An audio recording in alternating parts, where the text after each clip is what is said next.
नमस्कार मित्रांनो, मराठी क्राईम स्टोरीमध्ये आपलं स्वागत आहे। सर्वप्रथम तुम्हाला होळीच्या हार्दिक शुभेच्छा। घटना आहे रत्नागिरी जिल्ह्यातील दापोली येथील गिमोनी गावातील। गिमोनी गावात निलेश भाकर आणि त्याचा भाऊ दिनेश हे दोघे राहायचे। त्यांचे कटिंगचे शॉप होते, त्यामुळे त्यांना गावातील लोक ओळखत होते। दिनेश यांचे लग्न 6 वर्षापूर्वी झाले होते, मात्र 6 वर्षानंतर त्यांच्या पत्नीचा मृत्यू झाला होता। त्यांना 2 मुली होते। पत्नी वारल्यानंतर ते मुलींचा सांभाळ करत होते। त्यांचा भाऊ निलेश पत्नी नेहा आणि 2 मुलीसह राहायचे। असा त्यांचा सुखी संसार होता। सगळं काही सुरळीत सुरू होतं। मात्र आता त्यांचे थोड्या कारणावरून पती पत्नीमध्ये झगडे भांडणे व्हायला लागले। नवरा बायकोचे भांडण असल्यामुळे शेजारी लोक त्यांच्याकडे लक्ष द्यायचे नाही। बरेच जण यांच्या भांडणाकडे दुर्लक्ष करायचे। या भांडणाचे मुख्य कारण होते अनैतिक संबंध। नेहाचे अनैतिक संबंध मंगेश चिंचरकर या व्यक्तीसोबत होते। मंगेश चिंचरकर हा एसटीचा ड्रायव्हर आहे। तो दापोली येथील रहिवासी होता। मंगेश आणि निलेश हे चांगले मित्र होते, त्यामुळे निलेश अधूनमधून मंगेशच्या घरी यायचा। दोघांनाही दारूचे व्यसन होते। दोघेही एकत्र बसून नेहमी दारू प्यायचे।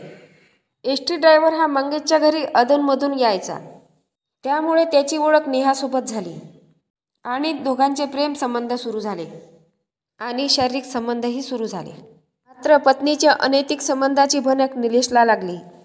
यामुळे दोघांमध्ये वारंवार भांडणे होऊ लागले। त्यामुळे नेहाला मंगेशला भेटता येत नव्हते। त्यामुळे पती निलेशचा खून करण्याचा प्लॅन तिने केला। मंगेश आणि नेहा या दोघांनी मिळून चर्चा केली आणि दिवस निवडला 14 जानेवारी 2025। त्या दिवशी संक्रांत होती। त्याची पत्नी नेहा, निलेश आणि मंगेश हे एकत्र नेहमी दारू प्यायचे। 14 जानेवारीच्या रात्री ते तिघेही हर्णे बंधाराजवळ एका मोकळ्या जागेत दारू पिण्यासाठी गेले आणि बिअरच्या दुकानातून बिअर विकत घेतले आणि तिघेही 4 व्हीलरने हर्णे बंधाराजवळ गेले। तिथे गेल्यानंतर तिघांनीही दारू पिली। मंगेश, निलेश आणि नेहा तिघेजण अनेक वेळा एकत्र बिअर प्यायचे। तिघेही अनेक वेळा ते बाहेर जायचे, त्यामुळे निलेश हा निश्चिंत होता। त्याला या दोघांवर अजिबात शंका आली नाही। नेहा आणि मंगेशने जाणून बुजून निलेश याला जास्तच बिअर पाजली। निलेश नशेत असताना त्यांनी दापोली मार्गावर बायपास असलेल्या मोकळ्या जागेत नेऊन नायलॉनच्या दोरीने निलेशचा गळा आवळला आणि त्याचा खून केला। यानंतर त्यांनी निलेशचा मृतदेह 4 व्हीलरमध्ये टाकला आणि पुरावा नष्ट करण्यासाठी ते पालघरच्या पाटीलवाडी भागात गेले। तिथल्या एका विहिरीजवळ त्यांनी निलेशचा मृतदेह गाडीमधून बाहेर काढला। यानंतर तिथे जवळच असलेला तुटलेला लोखंडी पाईप निलेशच्या मृतदेहाला बांधला। जड वस्तू बांधल्यामुळे निलेशचा मृतदेह तरंगणार नाही असा त्यांचा अंदाज लावला। 8 दिवसाआधीच मंगेश आणि नेहाने निलेशच्या खुनाचा प्लॅनिंग केला होता आणि दुसऱ्या दिवशी नेहाने पती बेपत्ता असल्याची तक्रार पोलीस स्टेशनला दिली।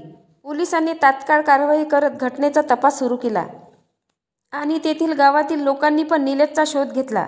निलेश जिवंत मिळाला नाही तर चक्क त्याचा मृतदेह मिळाला। अंगाला लोखंड बांधून विहिरीत त्याला टाकले होते। त्याचा खून झाला होता। त्यांनी या घटनेची गंभीरपणे दखल घेतली आणि त्यांनी तात्काळ तपासायला सुरुवात केली। निलेश कुठे जात असते याचा तपास केला आणि निलेशचा भाऊ आणि नेहा पोलीस स्टेशनमध्ये बोलावून त्यांची पण चौकशी केली।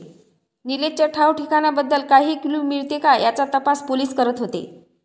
सुरुवातीला त्यांना कोणताही क्लू मिळाला नाही, मात्र त्यांनी सखोल चौकशी केली असता निलेश बेपत्ता असल्याचं खरं कारण समोर आले। पोलिसांनी या प्रकरणात आधी नेहाची चौकशी सुरू केली। नेहाने सांगितले, आपण ज्या हॉटेलमध्ये काम करत होतो तेथून रात्रीला 11:30 वाजता घरी आलो। पोलिसांनी जेव्हा हॉटेलमध्ये चौकशी केली तेव्हा निलेश ज्या रात्री बेपत्ता झाला त्याच दिवशी नेहाच्या प्रत्यक्षात वेळ आणि घरून निघण्याची वेळ यात पोलिसांना फरक जाणवला। यामुळे पोलिसांना नेहावर शंका आली आणि परिवाराच्या चौकशीमधून निलेश आणि नेहामधल्या भांडणाची माहिती मिळाली। पोलिसांनी CCTV फुटेजकडे बारकाईने लक्ष दिले। त्यात त्यांना संशयास्पद आढळून आले। एका 4 व्हीलरमध्ये निलेश आणि दोघे बसलेले दिसले। निलेश एका पोलिसांना बिअरच्या दुकानामध्येही दिसला। कडी जोडायला सुरुवात झाली। पोलिसांनी पुन्हा नेहाची चौकशी केली, मात्र नेहा पोलिसांना काहीच सांगत नव्हती। मात्र पोलिसांनी पोलिसी खाक्या दाखवताच नेहाने सगळं सत्य सांगितलं आणि धक्कादायक माहिती समोर आली। पोलिसांनी नेहाला अटक केलं नेहाचा प्रियकर मंगेश हा फरार होता. पोलिसांनी मंगेश चिंचकर याचा शोध सुरू केला. मंगेश दापोली येथे बंद एसटीमध्ये लपून बसला होता. पोलिसांनी सापळा रचून मंगेश यांना ताब्यात घेतले आणि बुधवारी मध्यरात्री मंगेशला पोलिसांनी अटक केली. मंगेश याचे लग्न झाले असून त्याला 2 मुली आणि पत्नी आहे.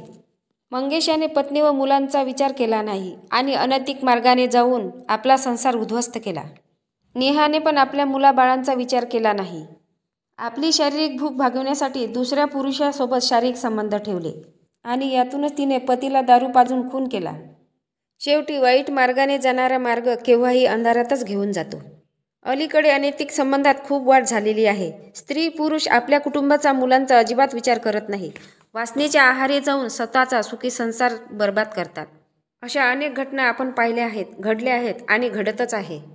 दापोली या गावामध्ये अशी धक्कादायक घटना घडेल याची कल्पना कोणालाही नसेल. या घटनेमधून तुम्हाला बोध घ्यायला मिळेल. सतर्क आणि सुरक्षित राहा. तुम्हाला या घटनेबद्दल काय वाटते नक्की कमेंट बॉक्समध्ये सांगा. नवीन असाल तर चॅनलला सबस्क्राईब करा, लाईक करा. भेटूया पुढल्या व्हिडिओत. जय महाराष्ट्र.